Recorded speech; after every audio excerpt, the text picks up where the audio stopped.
What's going on, Laker fans? Appreciate you guys tuning in on this Tuesday morning. Little Lakers Talk Daily. Lakers taking on the Phoenix Suns tonight. Quarterfinals.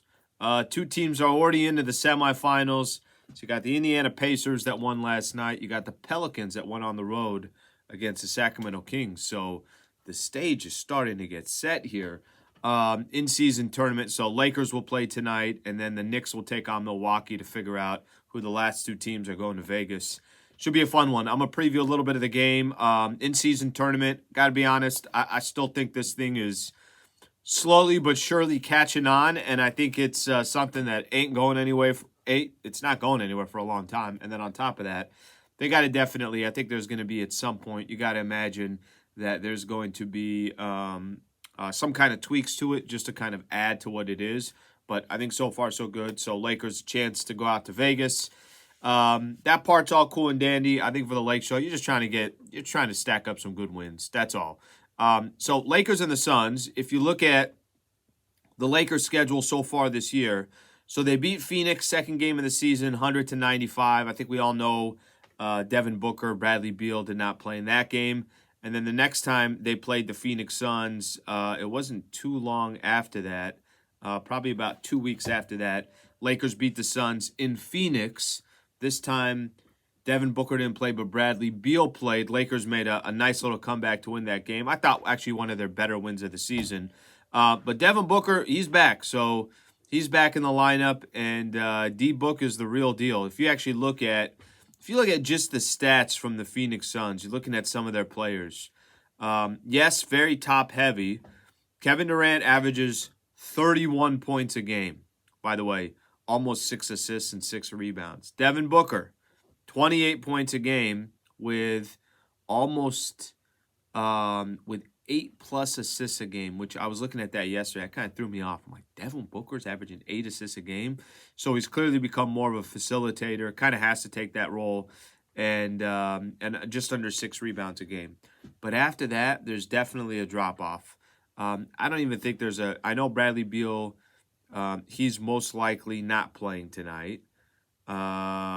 He's making progress, so he's not playing. I know Eric Gordon is questionable, so there's no guarantee that he's going to be in the lineup for them as well. But, you got basically your two superstars, and then after that, there's definitely a significant drop-off, especially if Eric Gordon doesn't play. I think that's a big deal if he doesn't play in tonight's game.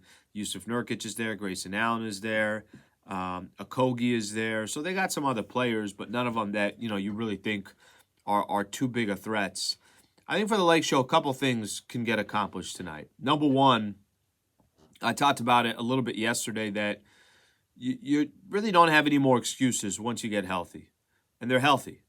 The only player that it looks like won't be playing tonight is the player that we all know that won't be playing tonight. And obviously that person is Gabe Vincent.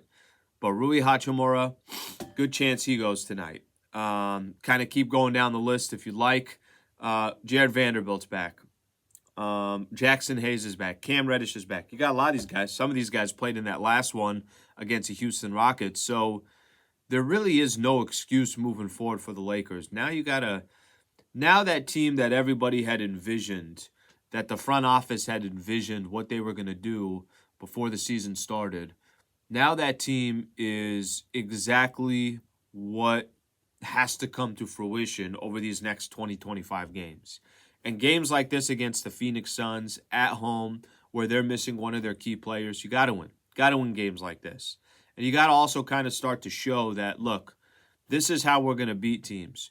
We just got too many guys on that roster that can contribute, where other guys are, Phoenix is a great example, very, very top-heavy, and then not enough depth. Now, for the Lakers, you got 10 guys that you could play tonight. And you're not forced to play certain players specifically because you don't have a choice.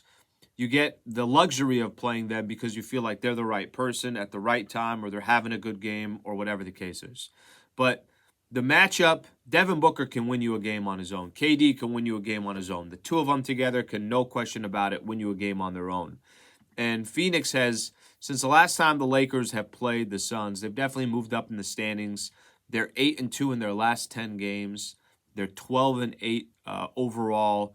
So I'm not telling you it's going to be a walk in the park. What I'm telling you is that if you're the Lakers and you're a team, Phoenix 12-8, Lakers 12-9, and you're a team that is just starting to get healthy, you have aspirations to go make a run.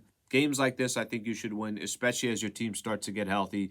So I think it should be a good one tonight. Lakers, Phoenix Suns. A lot of guys are going to have their hands full with Devin Booker. But that's okay. That's part of the process. Maybe the Lakers start Cam. I wouldn't be surprised if they throw Cam on him. I wouldn't be surprised, coming off the bench, they use a couple different players. Maybe Max Christie is going to get some looks. Whatever it is, I think the Lakers are going to use multiple players to try to stop him and try to funnel him in towards Anthony Davis and see if they could get some help side on D-Book. So game coming up tonight. I got pregame show starting at 5:30. Travis and I are going to do our show right now. So make sure you tune in all day. And please subscribe to the channel here on ESPN LA. Thank you, Lake fans. Appreciate it.